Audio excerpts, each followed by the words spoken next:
Hello po mga kababayan, si Dante Maravillas. High blood si Sarah kasi hindi na tuloy yung planong paglakwat sa galit mga kababayan. Ayan. BP Sara scraps foreign trip, hits palace over late clearance. Pero pasalamat pa rin siya mga kababayan kasi kahit late, approve. Di ba?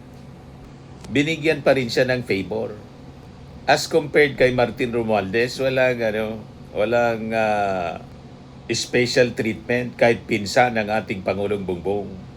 Yan ang balita ngayon, no? Martin Romualdez still in the Philippines amid travel ban order, says lawyer. O, di ba? Walang pinsan-pinsan. Pero si Martin at least, ang kanyang travel to Singapore, humingi siya ng approval. Dumaan sa proseso, mga kababayan. At pinagbibigyan naman sana ng speaker. Pirmado po yung kanyang travel request. At saka yung purpose niya kung bakit siya gusto mag-travel papuntang Singapore, magpapa-check up siya. Si Sarah wala mang ganon. Walang rason na binigay, basta gusto na niyang mag-travel. Sa bagay, may bilyones. Nakita ninyo? Kaya tama yung kasabihan mga kababayan dito sa amin, ang matinao, maginibo. Ang mainakusa ay siyang may gawa. Sila mga kababayan, yung kampo ng mga Duterte, akusa ng akusa tungkol sa maleta. At paldoan niya, pati yung mga vloggers ni Marcos Romualdez. Paldo. Kayo pala yung paldo. Bilyones. Worse yung billions mga kababayan. Malamang hindi lang sa taxes, from the taxes of the Filipino people, kundi mula sa pogo at droga. Yun ang worse doon. Yun ang lumabas mga kababayan sa pag-imbestiga ng Congress kahapon. Yun ang kinonfirm ng AMLAC mismo. Galit si Sara kasi last minute approval daw. Thank you for the last minute issuance of the travel advisory authority. I regret to inform you that the plans have since changed due to uncertainty whether I'll be permitted to depart, sabi po ni Sara. The travel authority signed by Acting Executive Secretary Ralph Recto earlier cleared Duterte to visit the Netherlands, South Korea, Belgium, Germany, and the United Kingdom from April 23 to May 15. Hindi na tinuloy ni Sara yung kanyang travel kasi late daw yung approval. Pero at least approve si Martin mga kababayan, approve ng Congress, naman po. Yan travel ban. So sabi dito, former Speaker and later Representative Martin Romualdez is still in the Philippines, according to his lawyer and spokesperson Adi Fardo. In a statement, Romualdez camp acknowledged the precautionary hold departure order issued by the Sandigan Bayan despite getting clearance from the House Speaker to travel to Singapore for a long overdue 4-day medical check-up. 4 days lang mga kababayan. Si Sara 3 weeks. Inapprove ng Malacanang. Inapprove din sana yung 4 days travel ni Martin, kaya lang may hold departure order. So walang special treatment dito. Kung isipin po, si Martin Romualdez, mas justified yung kanyang travel at shorten po siya. Short travel, 4 days. Si Sara, wala mang sinabing purpose. At ang daming bansa na iikutin. Parang naghanap na ng tataguan. Si Martin, specific, Singapore lang for medical check-up. Sabi dito, at the outset, we categorically clarify Representative Romualdez is in the Philippines and has not left the country. Any report or insinuation that he has fled is false and irresponsible. Sabi ng kanyang abogado, Representative Romualdez followed the proper process. He sought and secured the necessary travel authority and coordinated in good faith with the Department of Justice and Bureau of Immigration, sabi po ni Atty. Fajardo. The Sandigan Bayan issued the PHDO on Romualdez on Wednesday night after a request by the Office of the Ombudsman to keep the ex-House leader in the country amid an investigation into his alleged involvement in the 2025 budget mess and the infrastructure corruption scandal. So yun mga kababayan. So makikita natin dito, si Martin Romualdez pinagkakaitan ng panahon na makapagpagamot. Pero yung ibang mga political personality tulad kay Sara, na wala man pong purpose na malinaw, hindi man magpapacheck up, karamihan pinupuntahan niya, nasa rally ng maisog. Di ba po? Yung iba pang mga politiko, libre na makapag-travel kahit may kaso. Di ba? So kung ang batas ay patas mga kababayan, dapat pari-pareho lang ang trato. Pero makikita ninyo dito, yung pinsan ng ating Pangulo, iba yung trato. Kabaliktaran mga kababayan. Ang isang opisyal na walang kaso, wala pa man pong kaso, si Martin, pinaplano pa lang na kasuhan ng plunder. Pero wala pang kaso. Pinipigilan na. May medical need siya pero pinipigilan. Habang yung may mabibigat mga kababayan na kaso, may kaso na talaga. Aktual na kaso na hinaharap, malaya silang nakakalipad. Sino yan? Mr. Maravillas yung malayang nakalipad. Si Jinggoy. Si Jinggoy Estrada. Si Manny Bunoan. Di ba hinayaang makalipad si Manny Bunoan, yung DPWH Secretary na may kaso? At mismong si Sara Duterte. Di ba? Malaya mga kababayan na nakakalipad. Inapprove nga po ng Office of the President, kaya lang late. Kaya ay blood si Sara. Pero importante doon, inapprove. Inapprove. Si Martin, magpapacheck up, may karapatan siya mga kababayan sa kanyang kalusugan. Pero hinarang ng Ombudsman yung karapatan ni Martin na mag-travel pa Singapore para magpa-check up. Yung angioplasty follow-up consultation mga kababayan. So makikita natin sa sitwasyon ito parang may double standard. Tama po? So sa kabila mga kababayan ng pag-aproba ng House of Representatives sa travel ni Martin sa Singapore, iginiit mga kababayan ng Ombudsman yung travel ban. Kahit yung kanyang kinakaharap mga kababayan ay preliminary investigation pa man lang tungkol sa flood control scandal. Wala pa man pong formal na kaso na isinasampa laban kay Martin Romualdez. Pinaplano pa lang. At wala din siyang warrant of arrest, mga kababayan. Double standard. Di ba? Pero si Jinggoy Estrada malaya, nakalarga sa kabila ng mga kaso at intimate meetings lamang. May serye ng travel 2025, 2026. Yan o, malinaw. January 2026, Europe bakasyon sa Norway. Mga kababayan. Ayan o, unahin natin to. Serye ng travels 2025 to 2026. July 2025 sa Amerika, humiling ng 22-day trip sa California at Nevada para sa mga private at intimate meetings. Bagamat may ongoing PDAF graft cases, pinayagan siya ng Sandigan Bayan. Noong December 2025 sa Japan, family Christmas trip naman yun. January 2026, Europe, bakasyon sa Norway, Iceland, Austria. Di ba? April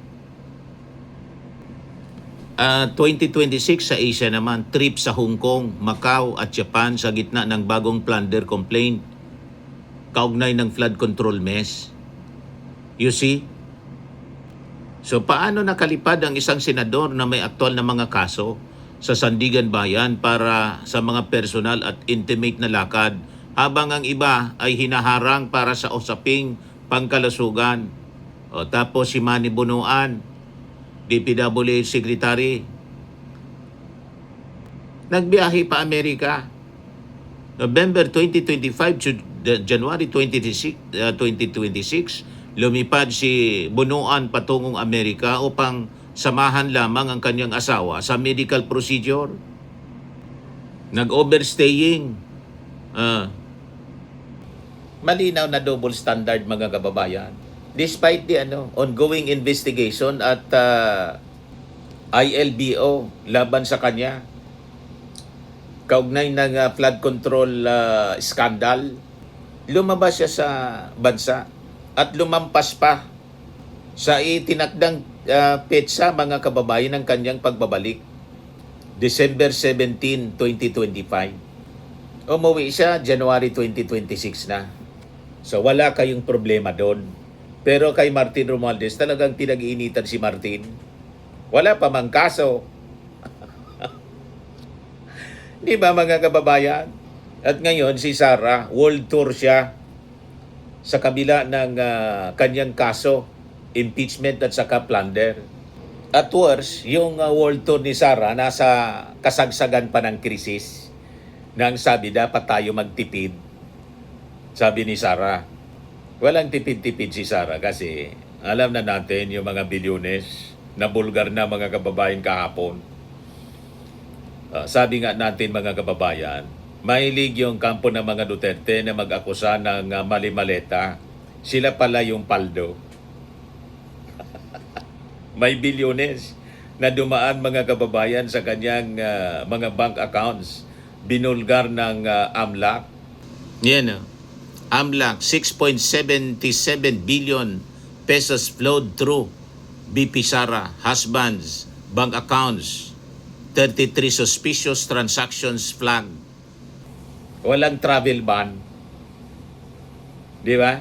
Matindi po ang panggigipit kay ginigipit si Martin Romualdez.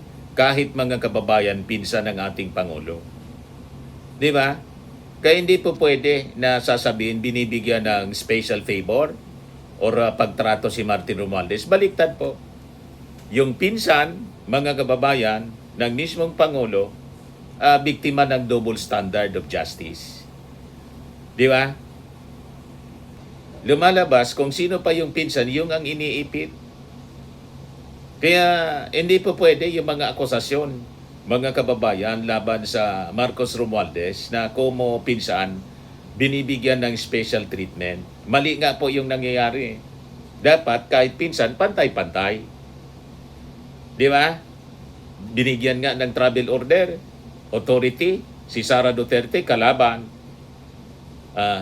Yung mga kaalyado ni Sara, si Bonoan, si Jingo Estrada, binigyan ng travel authority na kapag ikot kung saan-saan.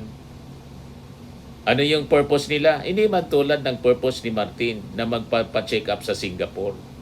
At yung Singapore napakalapit sa atin. Isang destination lang pinagkait kay Martin Romualdez. Di ba?